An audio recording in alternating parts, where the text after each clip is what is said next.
the stage of attraction for Kṛṣṇa, and who is not freed from the material impasse, but who has qualified himself to enter into the kingdom of God, is called sadhaka. So how is it possible that one is not freed from the material impasse, as is described, yet has qualified himself to enter into the kingdom of God? How is it possible? Well, in the stage of devotional service according to regulative principles, Kṛṣṇa sees the devotee trying to perform devotional service. The devotee develops the intention or the desire to perform pure devotional service and satisfy the Lord by ecstatic love. At that time, Kṛṣṇa says, okay, I will liberate this devotee. And from that point on, as long as the devotee does not deviate from the process of devotional service, Kṛṣṇa arranges his gradual liberation. Even if it takes, more than one lifetime, Kṛṣṇa will gradually arrange everything so that that devotee becomes successful. See?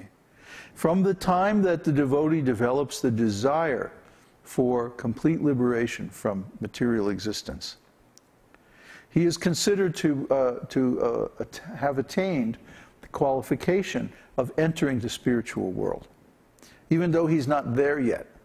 And Śrīla Prabhupada used to use the example of someone who is traveling to a foreign country, say by airplane, that before going, he buys the ticket. And he's already paid his ticket, but he hasn't left yet. So you might say, well, how can you say that he's qualified to go to this other country because he's still here? But in his wallet, he has the ticket, see? So all he has to do when the time comes is present his ticket, and then he goes. So similarly, the sadhu, the sadhaka, has earned the qualification to go to the spiritual world. He's paid his ticket by developing this desire. Kṛṣṇa says in Bhagavad-gītā that manmana bhava madbhakto, simply keep me in your heart and always think of me, worship me, become my devotee, bow down before me, offer your service to me, offer your homage to me. But if you can't do that, follow the principles of regulated devotional service, because that will develop the desire to attain me. See? And that is the actual price of attaining liberation. As soon as we develop that desire, oh, I want to be liberated, I want to be a pure devotee, I want to develop love for Kṛṣṇa. When that desire becomes rooted in the heart and permanently established in the heart, that is the ticket, that is the price of going to the spiritual world.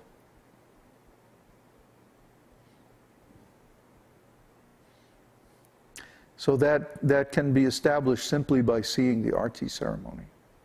Every aspect of this devotional service is so powerful. Okay?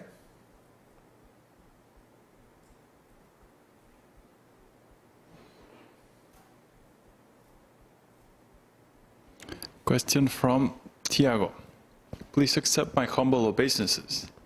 We know that surrender is very powerful against offenses against the holy name and anarthas.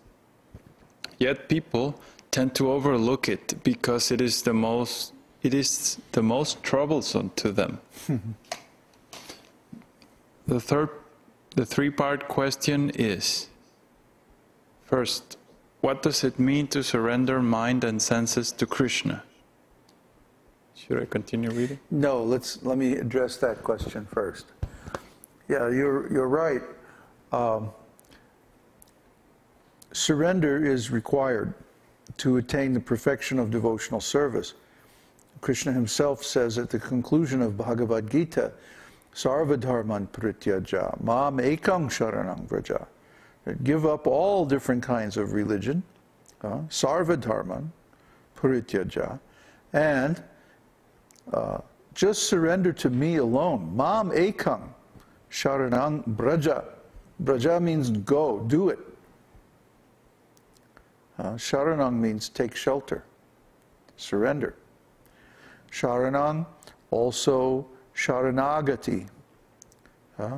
Sharanam agati, go, do it. Sharanagati. So the act of surrender is called sharanagati. And this is absolutely necessary to attain pure devotional service. But you may have noticed that we don't stress it very much in our preaching.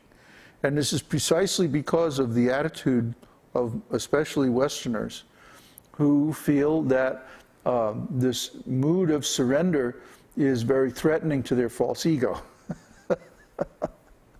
So we don't stress it. Instead, we stress the experiential approach of take this knowledge and perform the experiment, implement it in your life, and then you'll see that you get the result.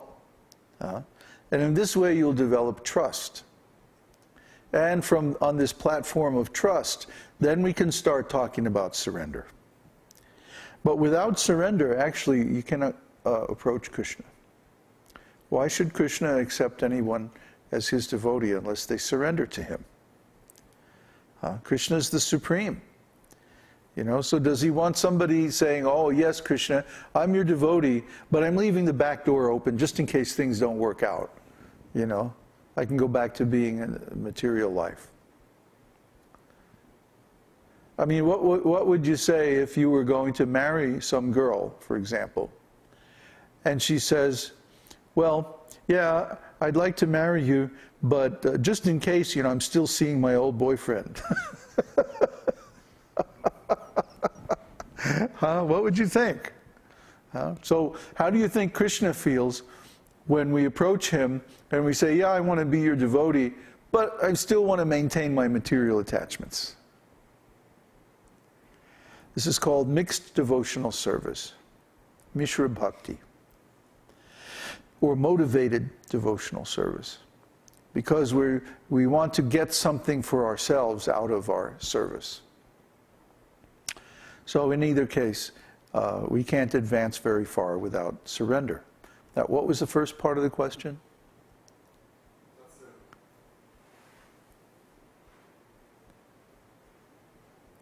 Three parts, right? What was the first one?